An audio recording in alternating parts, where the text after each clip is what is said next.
Você mencionou aqui o texto o verso 23 de Tiago 1, né? Aquele exemplo que Tiago vai usar do espelho, né? Que o homem olha para o espelho e já esquece como é que ele era, né? Ele sempre precisa ficar retornando para o espelho, né? Porque é engraçado, a gente não tem tanta memória. É até um negócio interessante pensando assim. A gente não tem tanta memória, irônico, né? De como é nosso rosto, né? Se a gente não estiver vendo constantemente. Porque a gente vê o rosto de todo mundo que está na nossa frente. Então a gente ficciona melhor.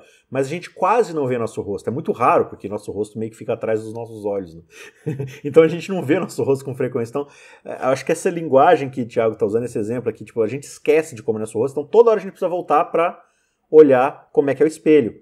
Então ele está falando basicamente da palavra aqui, né? Porque se alguém é ouvinte da palavra e não praticante, assemelha-se ao homem que contempla no espelho o seu rosto natural, pois a si mesmo se contempla e se retira para logo se esquecer de como era a sua aparência.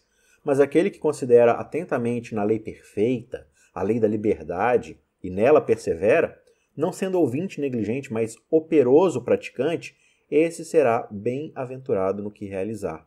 Aí ele vai dar um exemplo pra gente aqui, né? Por exemplo, aquela coisa que você estava falando de Jesus, né? De mostrar o exemplo de como a coisa funciona. Tiago dá um exemplo. Olha, beleza, vocês consideram um ser religioso, né? Vocês consideram alguém que se converteu, que agora faz parte da igreja e tudo mais, só que aí você é um língua solta. Você é fofoqueiro, você fala mal das pessoas pelas costas, você não pensa duas vezes antes de difamar alguém. Aí ele fala que, olha, você só está enganando o seu coração, a sua religião ela é meio que oca, ela não serve para nada, né?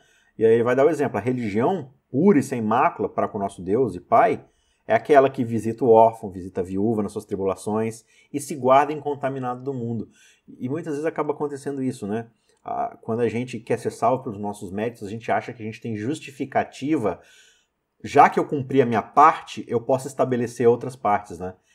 Já que eu consegui chegar até aqui pelo meu próprio esforço, isso me dá crédito para fazer algumas outras coisas do meu jeito. E você vai nesse ciclo vicioso onde você nunca entrega totalmente nas mãos de Deus o senhorio das coisas. Né? É o que ele fala aqui, né? É a lei da liberdade. Então, essa lei da liberdade vai fazer o quê? Olha, eu se antes falava mal das pessoas, se antes fofocava, eu não vou fazer isso mais. Ou pelo menos vou fazer menos, né? Porque o WhatsApp, essas coisas assim, é muito difícil, né? Você cria... Você tá num grupo, aí sai 3, 4 pessoas daquele grupo, cria um grupo só para elas lá, para ficar falando mal das pessoas que estão no grupo maior, né? Então isso acontece e Deus tem misericórdia da gente. Mas vai doer, né? Quando eu faço isso e aí eu vejo o que a lei me mostra, eu vou sentir aquela culpa, né, de estar transgredindo a lei. Mas veja, essa lei aqui vai me proteger da maledicência de outras pessoas também. Ele vai dizer, olha, você acha que você é religioso e não tem problema nenhum em ser religioso, né? Muitas pessoas pensam que, não, porque a fé cristã não é religião. É, a religião verdadeira, existe religião falsa. Ele diz que a religião verdadeira, a religião pura e sem mácula, é visitar os órfãos e as viúvas, guardar-se incontaminado do mundo.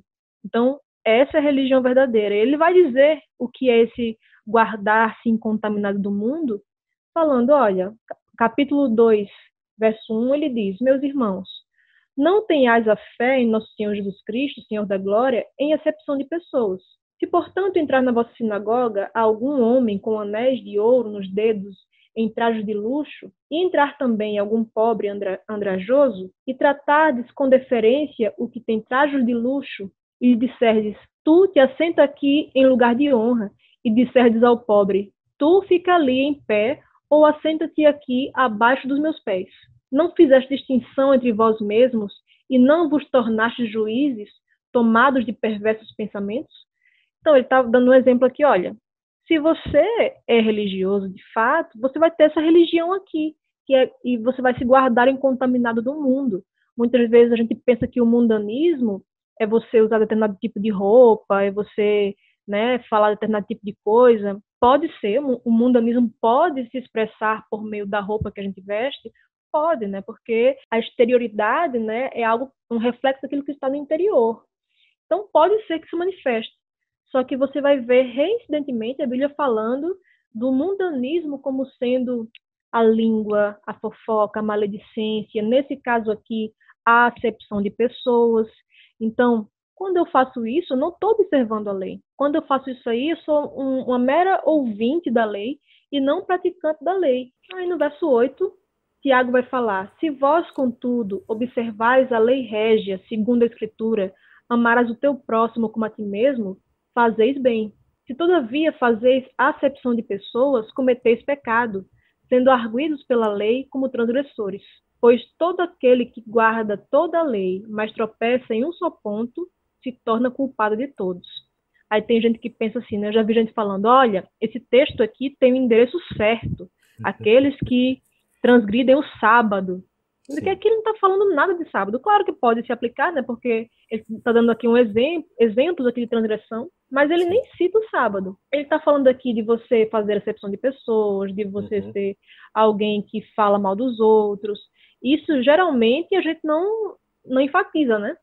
A gente enfatiza aquilo que a gente acha fácil fazer. Então, eu acho fácil guardar o sábado, porque geralmente muitas vezes a gente não guarda, né, corretamente, então a gente acha muito fácil, né? Então eu vou falar daquilo que eu acho fácil, aquilo que para mim não é mais um problema, então eu vou enfatizar isso.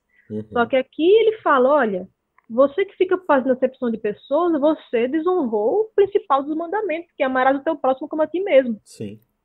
Então como é que você está dizendo aí que é muito fácil a lei, que a lei é bobagem, porque a lei é muito simples. Não, a lei, ela é muito profunda, ela atinge o âmago da nossa existência, ela sonda nosso coração e mostra as imundícias que tem dentro da gente, sabe? Você não está desrespeitando a lei quando você desobedece, você está desrespeitando o legislador, né? Sim.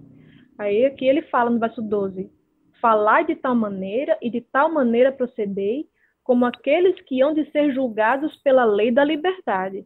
Então, a lei vai nos julgar, né? A gente vai ser julgado, claro que a gente é salvo por meio da fé, por meio da graça mediante a fé, mas nós vamos ser julgados pela lei. Só que a lei, quando eu tenho Cristo na minha vida, não vai poder me condenar, porque Cristo é perfeito. Então, como nós lemos lá em Gálatas, né? Nós somos revestidos de Cristo. Então, quando Deus olha para mim, ele não vai ver mais os meus pecados, ele vai ver a perfeição e a pureza de Cristo. Então, por isso, eu vou ser julgada pela lei, mas a lei não vai me condenar. Agora, se eu não tenho Cristo, aí Deus vai olhar para mim com todos os meus pecados e vai derramar sua ira sobre mim. Assim como ele derramou sua ira sobre o seu filho na cruz. Se eu tivesse crido em Cristo, essa ira não precisaria ser derramada sobre mim.